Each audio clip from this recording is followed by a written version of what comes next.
Et on continue le débat avec vous, Agnès Catoire. Bonjour et merci de répondre. À France 24, vous êtes l'une des 150 citoyennes tirées au sort pour la Convention pour le climat. Et je crois que vous avez participé ce matin à un sit-in devant l'Élysée. Pourquoi ? Oui, bonjour. Aujourd'hui, c'était la remise du projet de loi au Conseil des ministres. Et c'était un petit peu, l'idée était de dire c'était maintenant ou jamais vraiment qu'il fallait faire les choses et être à la hauteur de l'ambition. Et voilà, et je ne sais pas si ça a servi à grand-chose. Il y a pas mal de manifestants, enfin de personnes qui étaient là, qui se sont fait verbaliser. Et on n'a pas pu aller jusqu'à l'Élysée. Vous retirez quoi en fait de ce projet de loi déjà, soyons positifs, est-ce qu'il y a une bonne mesure, une avancée que vous retenez ? Une avancée, de manière générale,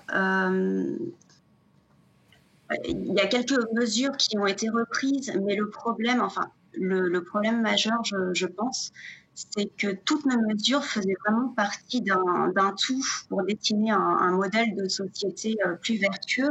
Et le fait de les raboter, de les prolonger dans le temps, enfin de Les reporter ? Ouais, voilà. Du coup, ça marche moins bien, voire ça marche plus. Et du coup, on est loin vraiment de l'ambition de faire baisser les gaz à effet de serre d'ici 2030 d'au moins 40% et voire de 55%. Mais s'il y avait une mesure qui vous tenait particulièrement à cœur et qui n'a pas été reprise par le président et par le gouvernement, ça serait laquelle ? Il y en a plus d'une, mais celle qui m'a... la première, c'était le moratoire sur la 5G. On avait demandé un moratoire en attendant qu'il y ait une évaluation des impacts sanitaires et environnementaux de la 5G. Et ça n'a pas été mis en place. En fait, les enchères ont été lancées tout de suite l'année dernière, après la remise de nos recommandations.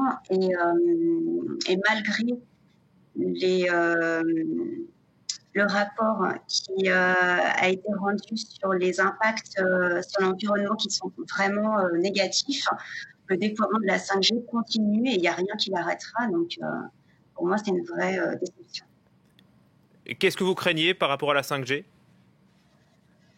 La 5G, c'est la course à la technologie qui n'a pas de fin. Ça veut dire, dans le numérique, en fait, ce qui pollue le plus, c'est la fabrication des objets connectés. Et là, pour la 5G, malheureusement, tous les objets qu'on a à l'heure actuelle sont obsolètes. Il va falloir tous les renouveler et ça représente un taux d'émission de gaz à effet de serre faramineux. Le gouvernement n'a donc repris que 30% des propositions donc, de la Convention pour le climat que vous représentez ici pour France 24. Vous l'expliquez comment cette timidité, ce manque d'ambition, vous mettez en cause par exemple le travail des lobbies ? C'est des blocages qu'on avait identifiés et dont on nous avait parlé à la deuxième session de la Convention citoyenne. Donc, je pense qu'effectivement, ces blocages, ils persistent. Et je pense que c'est certainement la raison principale pour laquelle le projet de loi n'est pas assez ambitieux. Est-ce qu'avant d'être tiré au sort, vous aviez une conscience écologique ou est-ce que ce travail, ces recherches vous ont fait évoluer ? J'avais une idée de l'écologie, je commençais à faire attention chez moi et puis aussi à éduquer mes enfants dans le respect, le recyclage, etc. Après, non, j'étais pas franchement écologique.